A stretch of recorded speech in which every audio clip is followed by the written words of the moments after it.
네, 자 오늘 말씀 나누겠습니다. 오늘 말씀 제목은 나의 피난처로 속히 가서라는 제목입니다. 여러분 피난처가 필요한 것은요, 뭔가 환란이 있기 때문에 그런 것이죠.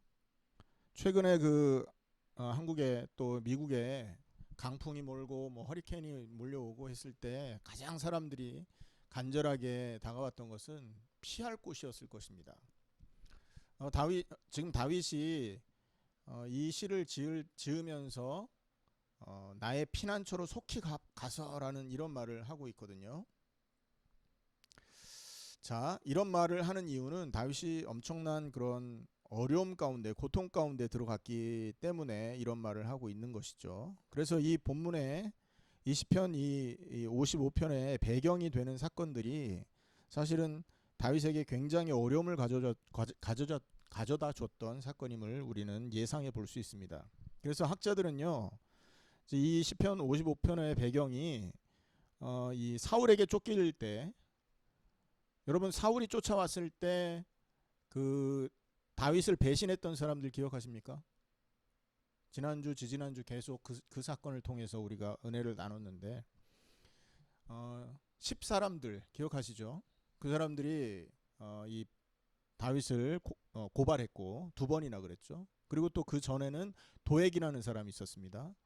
다윗을 숨겨줬는데 그 제사장들을 이 도액이라는 사람이 쫓아가서 그 제사장과 제사장 가족까지 전부 몰살시키는 그런 사건이 있었죠. 그러니까 다윗이 사울에게 쫓겨 다닐 때 자기 그 측근들에게 배신당한 이런 모습들 또 배경이 될 수 있고요. 또 하나의 배경은 압살롬의 배신입니다. 자기 아들 압살롬이 왕좌를 노리고 다윗에게 모반을 했던 사건이죠. 이때 이 가장 친한 동료였고 늘 상담하며 다윗의 그런 어떤 그 수족과 같았던 사람이 한 사람이 있었어요. 그 사람이 배신을 합니다. 그 사람 이름 기억하십니까, 여러분? 아히도벨이라는 사람이었죠. 그래서 이 압살롬의 사건에서는 아히도벨이 다윗을 배신하는 사건이 있었고 또 10사람과 또 도액이 또 이렇게 어려움을 가져다주는 그런 사건이 있었었는데 여러 가지 정황상 학자들은요 이 시가 압살롬과 아이도벨을 그들의 배신을 배경으로 하고 있다고 보는 학자들이 많다고 합니다.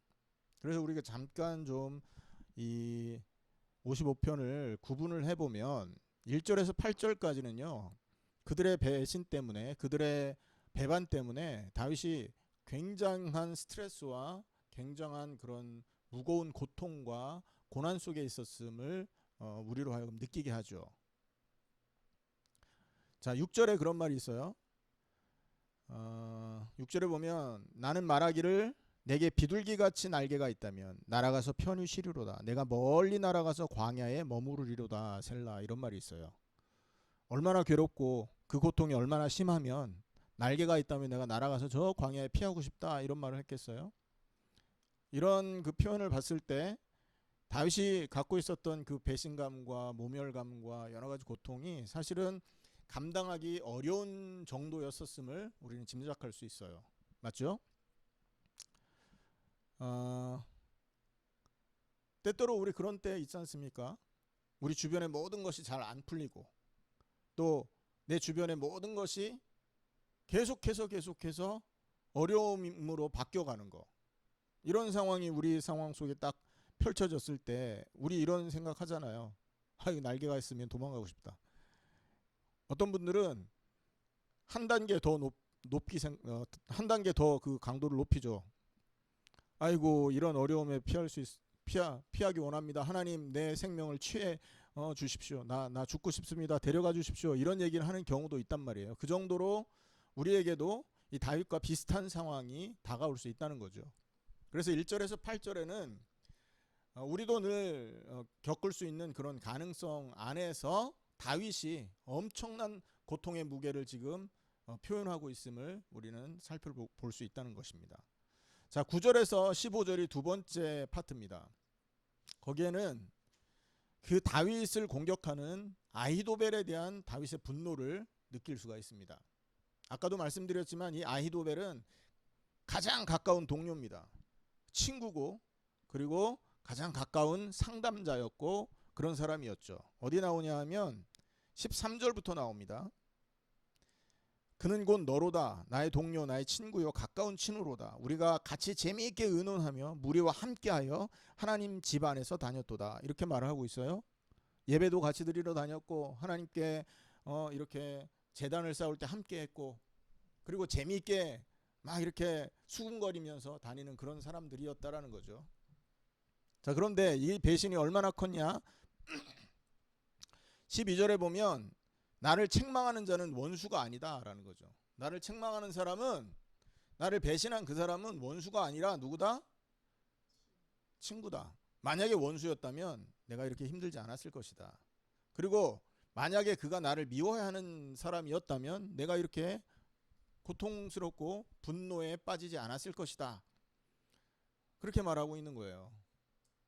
15절에 사망이 갑자기 그들에게 임해서 산채로 스올에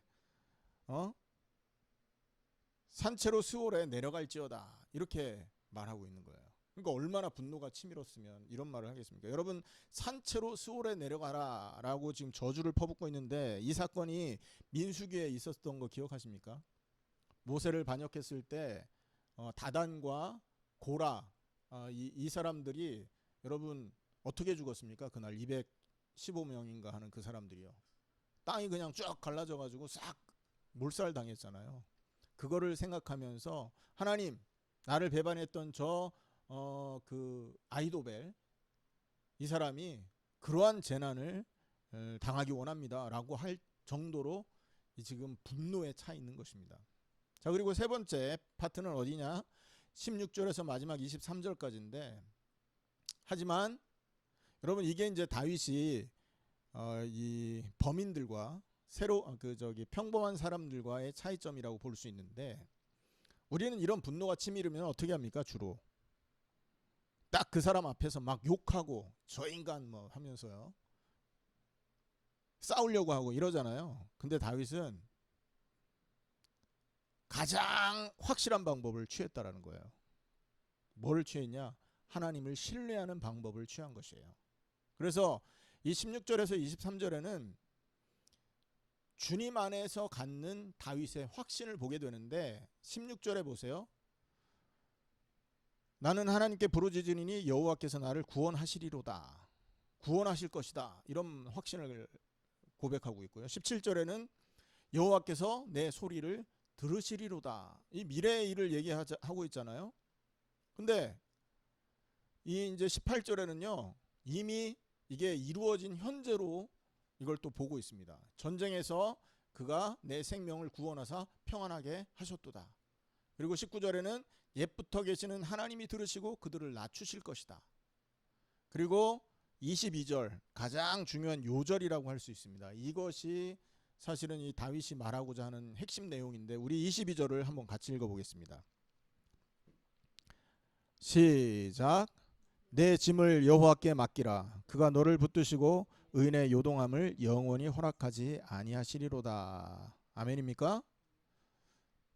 하나님을 향한 확신이 있기 때문에 이런 고백을 하고 있는 거예요. 여호와께 맡기면 그가 붙드시고 의인의 요동함을 영원히 허락하지 않을 것이다. 지금은 잠깐 흔들리는 것 같지만 여러분, 영원이라는 시간에 비해서 잠깐 흔들리고 있는 이 고통의 시간은 표시가 날까요? 표시 안 날까요? 표시 안 납니다. 여러분 가까이서 보면 그 시간이 굉장히 큰 것 같잖아요. 근데 영원이라는 시간으로 시간대를 확장시켜 보면 사실 우리가 겪고 있는 그 시간은 티끌과 같은 거라는 거죠. 그래서 의인은 잠깐 흔들리지만 영원히 요동하지 않는 그 은혜를 하나님이 허락할 거다라는 거예요. 그리고 23절에는 마지막 파트에 그렇게 말하고 있죠. 나는 주를 어떻게 한다? 의지할 것이다. 악인은 어떻게 된답니까? 23절에 그들로 파멸의 웅덩이에 빠지게 하시고 피를 흘리게 하며 속이는 자들은 그들의 날에 반도 살지 못할 것이다. 이 재밌는 표현이죠. 그들의 날에 반도 살지 못하게 한다는 거예요. 하나님이 데려간다는 겁니다. 그런 얘기들을 하고 있어요. 그래서 지금 이 시편 55편은 이렇게 세 부분으로 나눠지고 있습니다. 첫 부분은 자기가 고통 중에 있다. 두 번째 부분은 나를 고통 속에 빠뜨리는 그 악인을 향한 분노를 표현하고 있고요. 세 번째 파트는 그럼에도 불구하고 직접 그 악인과의 그 악인을 대해서 싸우는 것이 아니라 하나님을 더 신뢰하는 상황 속으로 하나님을 의지하는 그런 상황을 선택한 거죠. 이게 뭐다? 다윗이 찾은 그 피난처라는 거예요. 날개가 있어서 저 멀리 광야에 숨는 것보다 하나님을 믿는 그 믿음과 하나님을 신뢰하는 그 신뢰 속에 깊이 잠기는 것이 뭐다? 다윗에게는 가장 귀한 피난처이고 가장 확실한 문제 해결책이다라는 얘기를 하고 있다는 것이죠. 이것이 우리가 지난주에 살펴본 것과 마찬가지로 믿음 있는 사람의 기도라는 겁니다. 맞죠?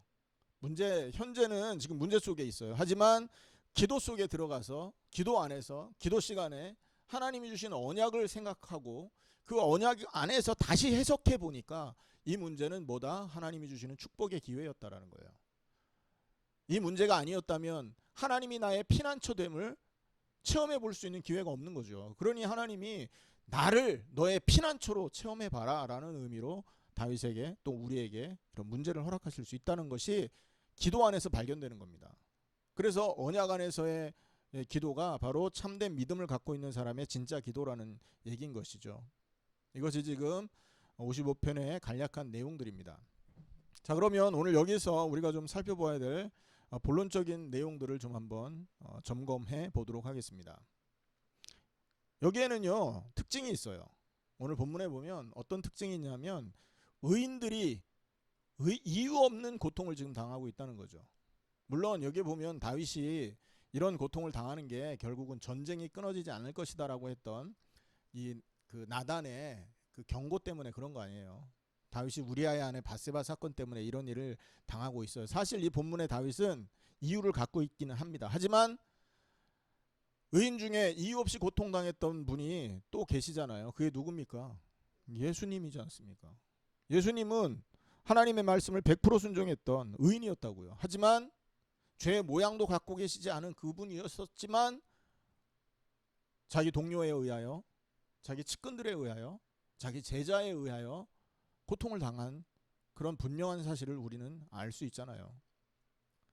예수님뿐만 아니라 예수님 당시에 예수님의 제자들도 사실 이런 고통을 당하게 되었었습니다. 자, 그러면 그들이 왜 고통을 당했는지를 살펴보면은 결국은 오늘 여기에서 말했던 것 같이 배반 때문에 그렇습니다. 그죠? 또 그들이 압제하고 핍박하고 위협했기 때문에 그런 어려움을 당했죠. 근데 재밌는 것은 13절에 보면 예수님을 핍박했고 그 제자들을 핍박했던 그 사람들이 동료라 정도가 아니라 바로 뭐라고 하고 있어요? 그는 곧 너로다 이렇게 말하고 있다니까요. 의인이셨던 예수님이 왜 고통당했냐? 저와 여러분 때문이라는 것이죠. 예수님의 제자였던 사람들 바울과 12제자가 순교를 당하는데 왜 그들이 순교당합니까? 저와 여러분 때문이라는 것이에요. 왜요? 에이 목사님, 우리가 그때 살아있지도 않았는데 그들을 우리가 핍박한 적도 없는데 무슨 소리예요? 그렇게 생각할 수 있습니다. 하지만 여러분 한 단계 더 깊이 한번 생각해 봅시다. 그들이 핍박당하는 이유는 핍박당하고 그렇게 처참하게 죽을 수밖에 없었던 이유는요. 저와 여러분을 구원하시기 위해서였다는 거죠. 맞습니까? 예수님의 십자가 사건이 없었다면 우리는 구원받을 수 없었던 거 아니에요. 그리고 그 십자가와 부활의 복음을 목숨 걸고 전했던 그 제자들이 없었다면 여러분 2020년을 살고 있는 우리가 어떻게 복음을 알 수 있었겠습니까?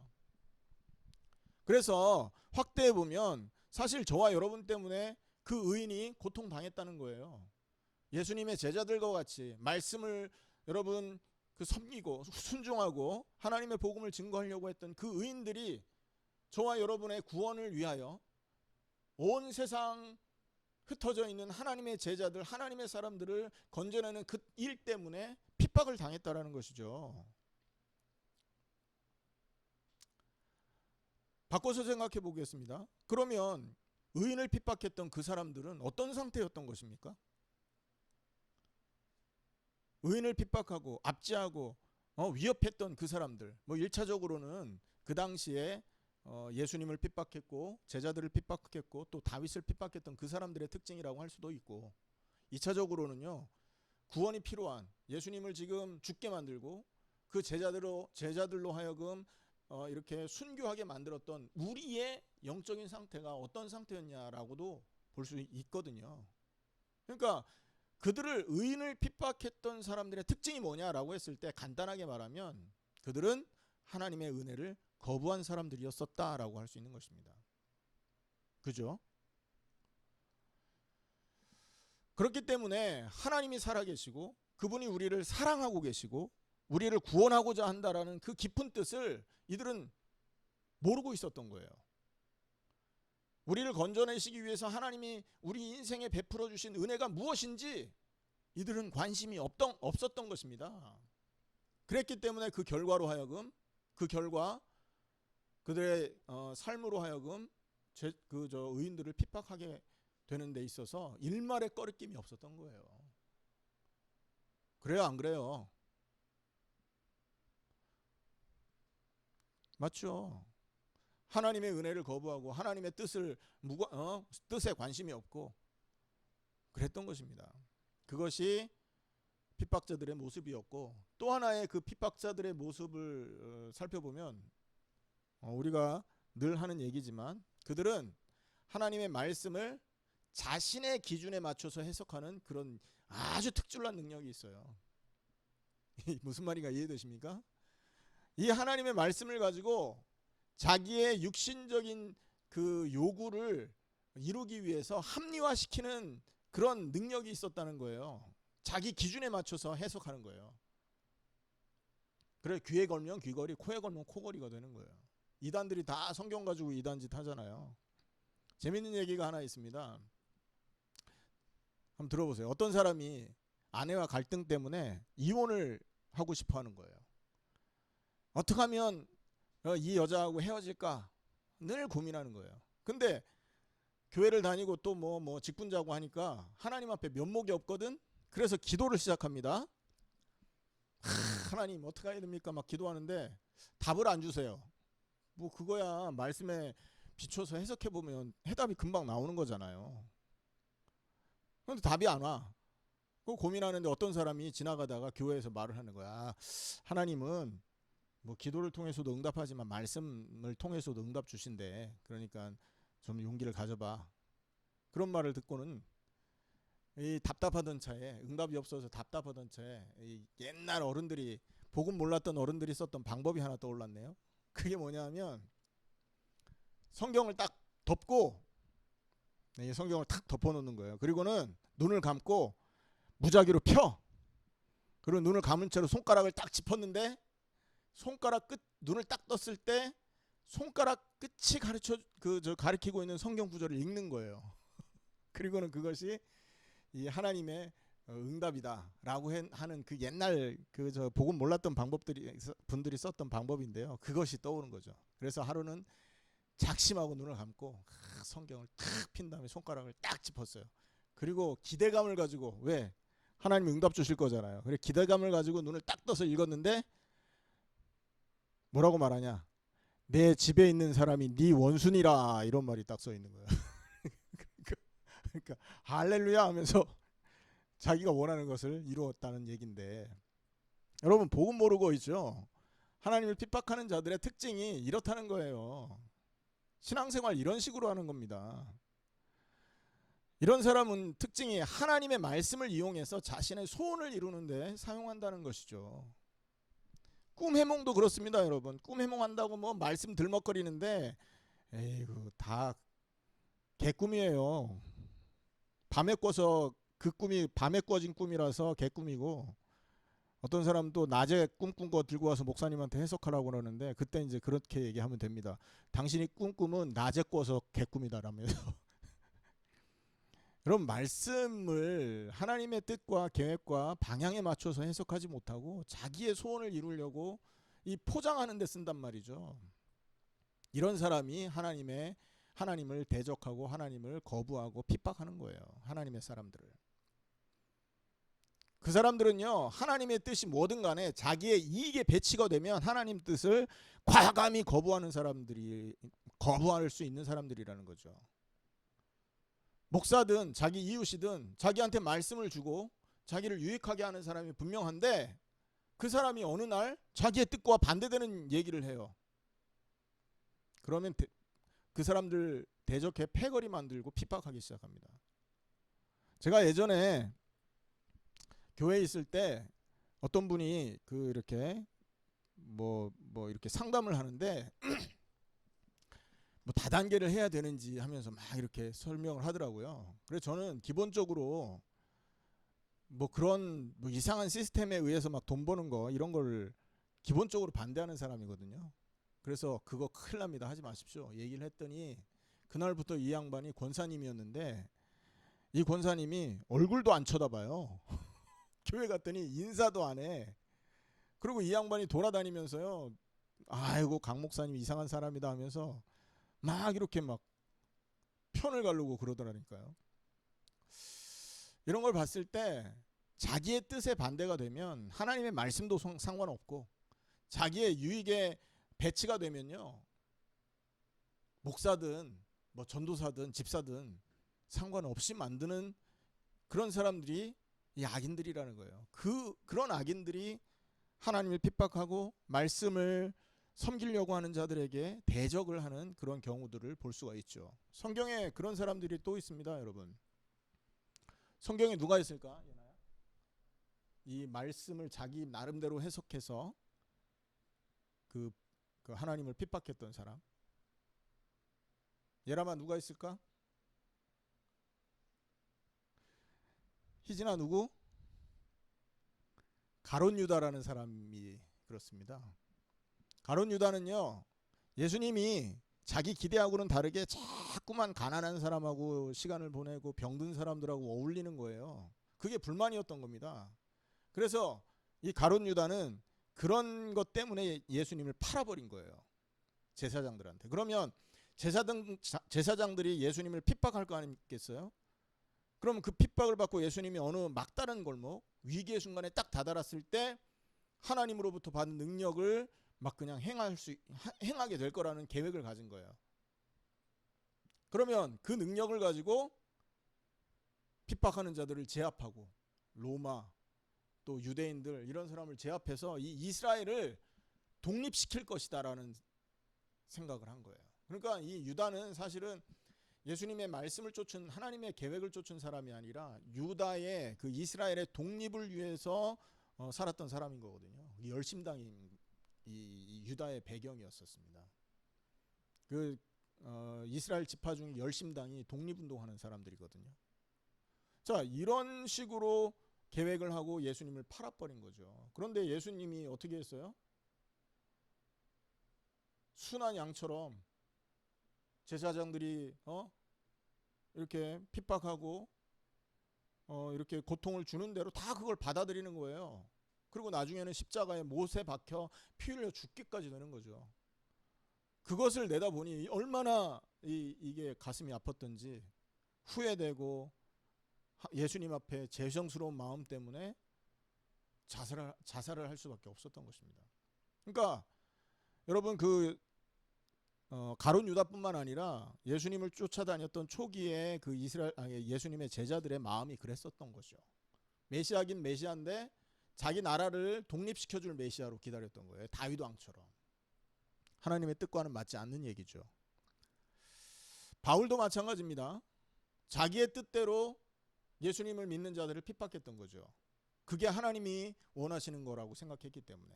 근데 그게 아니었지 않습니까? 여기서 봤을 때 우리도 있잖아요. 마찬가지가 될 수 있어요. 하나님이 주시는 이 성경의 뜻과 복음의 진정한 의미를 모르잖아요. 그러면 내 의지와 상관없이 하나님의 반대편에 서는 자가 될 수 있다는 것이죠. 핍박자가 되는 것이고 압제자가 되는 거예요. 그래서 여기 13절에 말씀하듯이 네가 뭐다? 네가 나의 핍박자다라고까지 얘기가 연결되는 거예요. 무슨 얘기를 하고 있습니까 지금? 핍박자들이 어떤 특징을 갖고 있냐라는 겁니다. 하나님의 뜻과 계획과 하나님의 말씀을 하나님의 뜻대로 하나님이 원하는 방향대로 해석하지 않고 자기의 뜻대로 자기가 원하는 프레임에 맞춰서 해석하고 그거를 받아들인다는 거죠. 그게 핍박자의 뜻이라는 거, 핍박자의 특징이라는 거예요. 그러니까 우리도 잘못하면 이 복음이 무엇인지를 제대로 알지 못하면 그런 핍박자로 예수님을 대적하게 되고 말씀을 전하는 그런 사람들을 이단으로 정죄할 수 있는 그런 실수를 할 수 있다는 거죠. 우리 주변에 이런 일들이 너무나 많습니다, 사실은요. 그럼 어떻게 해야 되겠어요? 오늘 본문을 통해서 이런 사람들이 나오는데, 그럼 어떻게 우리는 그 핍박자의 자리에서 떠나서 정말 하나님의 계획을 이룰 수 있는 사람이 되겠냔 말이죠. 방법이 뭐겠습니까? 방법은요, 한 가지입니다. 피난처로 속히 들어가라.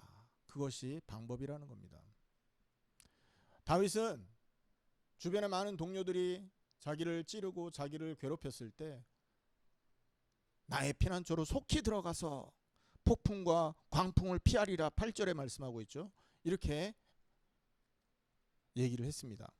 우리도 마찬가지입니다. 우리도 자칫 잘못하면 하나님의 뜻과 계획을 오해해서 하나님이 원하는 목적에서 멀리 떠나 내가 원하는 목적 이루는 곳으로 우리가 인생을 마칠 수 있는데, 거기에서 피하기 위해서는 어떻게 해야 된다? 진짜 피난처이신 하나님의 은혜 속으로 깊이 들어가는 방법 외에는 없다라는 거예요. 아멘. 그럼 그 피난처로 들어가기 위한 첫 번째 단계는 뭐냐? 기억하십시오. 중요한 얘기입니다. 피난처로 가기 위해서 반드시 거쳐야 될 첫 번째 단계, 그게 뭐냐? 내가 서 있는 곳이 하나님의 뜻을 이루는 곳인가를 먼저 생각해 봐야 된다. 뭐라고요? 내가 서 있는 곳이 어떻게?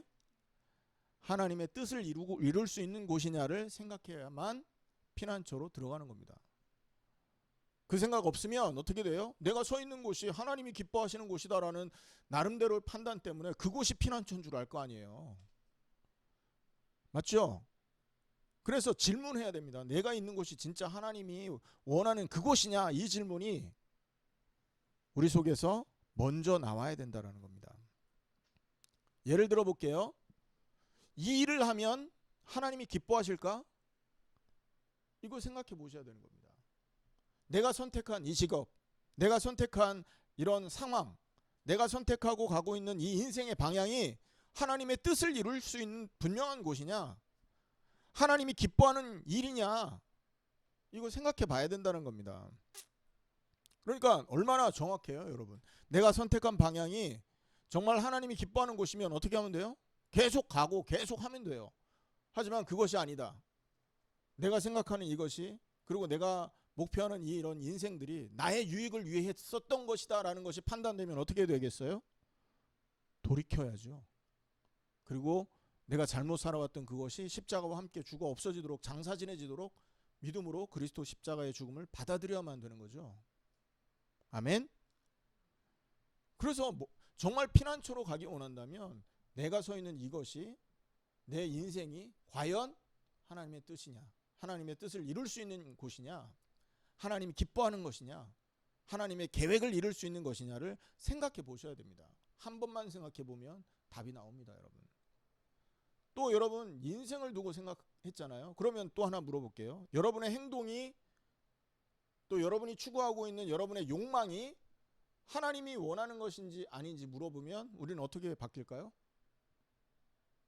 하나님의 계획에 맞는 사람으로 변화되겠죠. 그죠? 내가 있잖아요. 이 말을 하고 싶은데 이 말을 하는 게 하나님이 기뻐하실 일일까를 고민해 보면 됩니다. 그죠?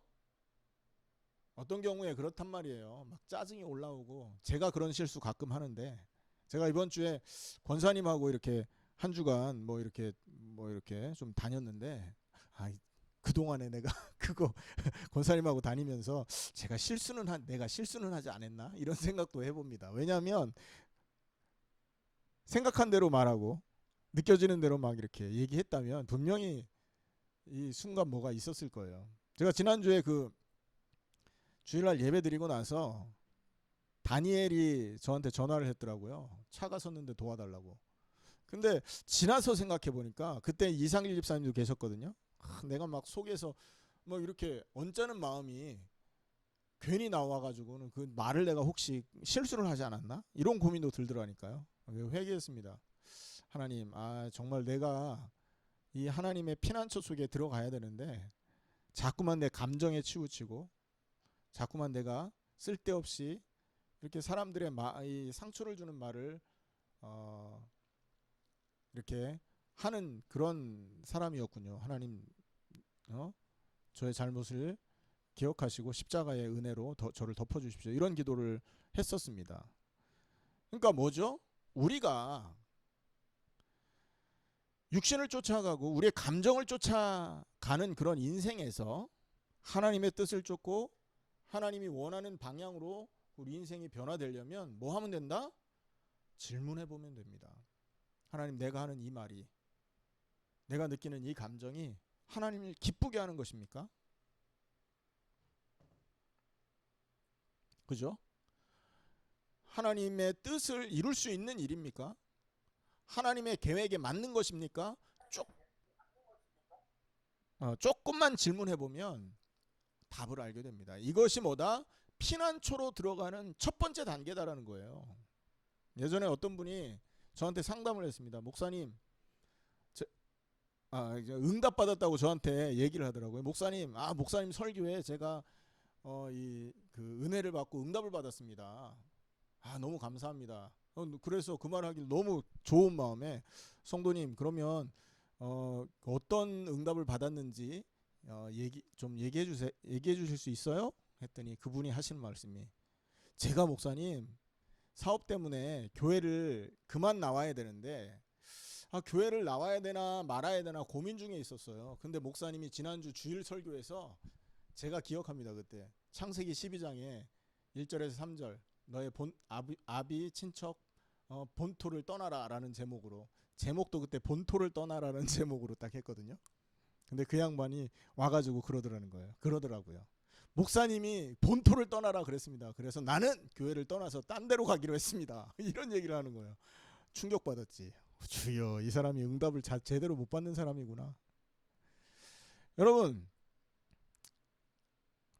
고민해 봐야 됩니다. 내가 하고 있는 이 일, 그리고 이런 내가 하는 모든 것들이 과연 하나님의 뜻이냐 계획이냐, 조금만 질문해 보면 되는데, 이것을 안 하기 때문에 이런 생각을 안 하고 내가 하는 말, 내가 하는 일, 내가 하는 행동이 복음 증거에 도움이 되는지, 또 하나님의 계획이 맞는지, 이런 거 전혀 생각 없이 일을 하기 때문에 우리가 실수하고 대적자로 인생을 살게 된다는 것이죠. 어떻게 하면 여기에 빠져나오냐? 첫 단계로 내가 서 있는 곳이 잘못된 곳이다 하면 그 두 번째 단계로 해야 될 것이 뭡니까? 그리스도의 십자가를 붙드는 것입니다. 여러분, 십자가 붙드는 것이 우리가 피난처로 들어가는 것입니다. 아멘입니까? 그리스도라는 그 피난처, 그리스도의 십자가와 부활이라는 그 피난처로 들어가기 위해서 우리가 해야 될 일이 우리 자신을 살펴봐야 되는 것이고, 정말로 그것이 맞다면, 내가 서 있는 곳이 잘못된 것이 확실하다면 우리는 그리스도의 십자가를 붙들 때 진정한 피난처를 잡게 되는 것입니다. 자, 그 다음 단계입니다. 피난처를 잡았어요. 그리스도가, 십자가가, 또 그분의 부활이 나의 피난처예요. 이걸 알았어. 그럼 그 다음에 해야 될 일은 뭐겠습니까?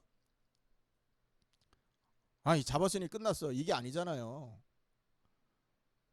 사도행전 1장에서 2장에 나오는 그 예수님의 제자들이 했던 그 일이 우리 것이 되어야 돼요. 그게 뭡니까? 오로지 전혀 기도에 힘썼더라. 그 말은 무슨 말입니까? 그리스도의 십자가와 부활에 지속적으로 우리의 마음과 생각이 잠겨 있었다라는 거거든요. 여러분, 지난주에 얘기했습니다. 기도는 뭐라고 그랬어요? 기도는 뭐라고요? 언약에 잠기는 시간이라고 그랬다니까요. 맞습니까? 우리가 언약 속에 들어가는 시간이 기도 시간이에요. 그러니 어떻게 피난처에 들어가게 되고, 그리고 그리스도의 십자가와 부활이 나의 유일한 피난처라는 답이 났다면, 그 다음에 해야 될 행동은 뭐냐? 지속적으로 그리스도의 그 십자가와 부활 속에 잠겨있는 삶이 우리에게 회복돼야 된다는 것이죠. 대부분 사람들은요, 그리스도의 은혜와 그 십자가와 부활의 은혜 속에 잠겨 있지 않기 때문에 대부분 사람들은 일을 저질러 놓고 후회합니다. 맞죠? 일 저질러 놓고 돌아보니까 내가 잘못한 거였네. 죄송합니다. 돌아선다고요. 그 사람은 뭘 증명하는 거냐? 후회한다. 이건 뭘 증명하냐? 내가 그 일 행할 동안에 그리스도 은혜와 십자가에 잠겨 있지 않았다라는 것을 증명하는 거예요. 맞죠? 그런 잘못을 저지르지 않으려면 어떻게 해야 되냐 하면 십자가와 부활의 은혜 속에 날마다 깊이 잠겨 있는 인생을 살아야 되는 것입니다. 오늘 본문에 보면 17절 한번 보시기 바랍니다. 다윗은요 16절 17절 같이 읽습니다. 시작. 나는 하나님께 부르짖으리니 여호와께서 나를 구원하시리로다. 저녁과 아침과 정오에 내가 근심하여 탄식하리니 여호와께서 내 소리를 들으시리로다. 다윗은 뭘 선택했습니까? 저녁과 아침과 정오에 하나님의 은혜에 잠겨있기 위해서 시간을 들였다라는 거잖아요. 바로 이 저녁과 정오와 아침 그 시간이 하나님의 은혜 속에 잠기는 시간이고, 그 시간이 하나님의 피난처에 하나님이라는 그리스도의 십자가와 부활이라는 그 피난처에 들어가 있는 시간이 되는 겁니다. 그런 시간이 지속되니 다윗의 생각과 마음속에 하나님의 은혜가 넘쳐지게 되고, 어떤 사건이 왔을 때 이 사건이 하나님의 뜻을 이룰 사건인지 그렇지 않을 사건인지를 분별하는 사람으로 바뀌어졌다라는 것이죠. 우리가 하나님의 은혜와 그분의 그 십자가와 부활이라는 피난처 속에 깊이 들어가 잠기게 되면 우리는 어떤 사람이 된다? 분별할 수 있는 사람이 된다는 것입니다. 아멘. 후회하는 자가 아니라 분별하는 자로서의 삶이 돼야만 우리는 핍박하는 자에서 하나님의 말씀을 증거하고 하나님의 뜻을 전달하는 그런 하나님의 사람으로 변화될 수 있는 것이죠. 오늘 본문에서도 다윗은 하나님의 품을 피난처라고 표현하고 있어요. 이 피난처는 다윗에게 몰아닥쳤던 폭풍과 광풍을 피하는 곳이라고 말하고 있습니다. 피난처에 우리가 날마다 잠겨있고 그리스도의 그 은혜 속에 날마다 잠겨있게 된다면 폭풍이 왔을 때 이게 축복의 통로구나, 이게 은혜의 길이구나라는 것을 분별하게 되는 겁니다. 그렇지 않으면 폭풍과 광풍을 맞서 싸우고 피 흘리고 막 찢어지고 다리 쩔뚝거리면서 후회하게 돼요. 아이고 내가 잘못했구나, 괜히 싸웠구나, 이렇게 된다니까요. 여러분 기억하시기 바랍니다. 여러분이 그리스도의 십자가와 부활이라는 그 은혜 속에 깊이 잠겨져서 여러분이 지금 가지고 있는 그 근심, 여러분이 지금 하고 있는 관심, 근심과 관심 말이 비슷하니까 잘 분별하세요. 그리고 여러분이 추구하고자 하는 그런 욕심, 이런 것들이 멀어질 만큼 잠겨 있기만 하면 되는 것입니다. 아멘. 내가 좋아하는 것, 복음 아니고 다른 거 좋아하잖아요. 솔직하게 그리스도의 십자가와 부활 말고 다른 거에 시간을 많이 보내잖아요. 우리가 얼만큼 피난처에 잠겨 있어야 되느냐? 다른 근심, 다른 관심, 다른 욕심이 내게서 멀어져 갈 만큼 그리스도의 그 피난처 속에 깊이 잠겨 있으면 되는 겁니다. 그러면 어떤 상황에서도 우리는 분별할 수 있는 자가 되는 것입니다.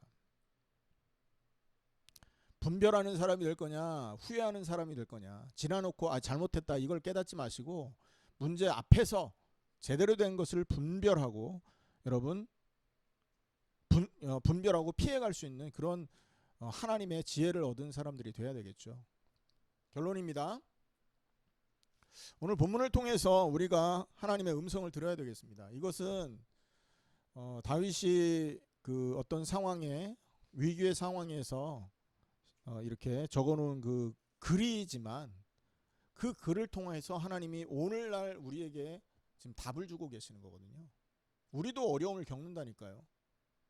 우리도 우리 주변 사람들에게 핍박을 당하기도 하고 우리가 주변 사람들을 압제하고 핍박하는 자가 되기도 하지 않습니까? 그러잖아요. 그러면 그런 상황을 피해 나가야 될 거 아니겠어요? 첫째는요, 진정한 피난처가 무엇인지 생각해야 됩니다. 진정한 피난처는 날개를 달고 저 광야에서 혼자 있는 그것이, 그 문제를 피해가는 것이 피난처가 아니라는 거예요. 진정한 피난처는 뭐다? 하나님의 품이다라는 거예요. 하나님께서 우리에게 주신 그리스도의 은혜와 그 십자가와 부활의 은혜를 통하여 만나게 되신 만나게 된 그 하나님이 우리에게 유일한 피난처임을 우리는 첫째 기억해야 된다. 두 번째, 내가 그 피난처 속에 들어가고 있냐 그렇지 않은 거냐는 질문해 보면 됩니다. 내가 있는 곳이 과연 하나님의 뜻에 부합한 곳이냐, 내가 걸어가고 있는 이 길이, 내가 하고 있는 이 일이, 또 내가 하는 이 말이 하나님이 기뻐하실 것이냐, 하나님의 계획을 이룰 수 있는 것이냐, 혹은 이것을 통하여 전도의 문이 열리고 복음이 증거될 수 있는 거냐를 질문해 보는 것입니다. 아멘. 그리고 나서 맞다면 그 안에서 하나님과의 깊은 교제를 회복하면 되는 것이고, 어느 정도로요? 다른 것이 관심이 없을 만큼. 틀리다면 그리스도의 십자가를 다시 나의 죽음으로, 그리스도의 부활을 또다시 나의 생명으로 붙들고 그 십자가와 부활의 은혜 속에 깊이 잠기는 그 시간이 우리 속에 회복되면 되는 것입니다. 그러기 위해서는 집중해서 말씀 묵상하고, 집중해서 기도 시작하고, 집중해서 예배에 녹아들도록 우리가 애쓰면 되는 거죠. 그런 마음을 주시는 분도 하나님이시거든요. 맞습니까? 오늘 말씀 마치겠습니다.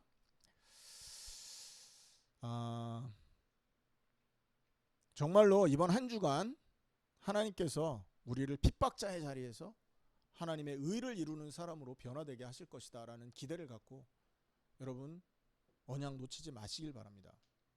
하나님께서 이번 한 주간에 우리로 하여금 주님께서 주시는 그 피난처 안에 거하게 하시기 위해서 어떻게 우리를 기도하게 하고, 어떻게 우리를 말씀 묵상하게 하시고, 어떻게 우리를 예배에 녹아들 수 있도록 인도해 가실까를 한번 기대하고 살펴보시기 바랍니다. 그럼 오늘 말씀 끝난 이후부터 하나님이 우리의 삶을 인도해 가시고 우리를 피난처로 이끌어 가시기 위해서 일하시고 계신다라는 걸 확인하고 발견하게 될 것입니다. 그런 사람들이 살아있는 하나님을 체험하고, 또 살아있는 하나님이 내 인생을 인도하고 계신다는 그 사실의 증인으로 설 수 있게 되는 것입니다. 그래서 여러분 꼭 그런 응답 가지시고 나의 피난처로 속히 들어가서 하나님과의 교제가 회복되어 주님께 영광 돌려드리는 핍박자가 아니라, 후회하는 자가 아니라, 이제는 하나님의 일을 하는 의인으로서 또 분별하는 자로서 거듭나는 여러분 되기를 예수님의 이름으로 축원합니다. 기도하겠습니다.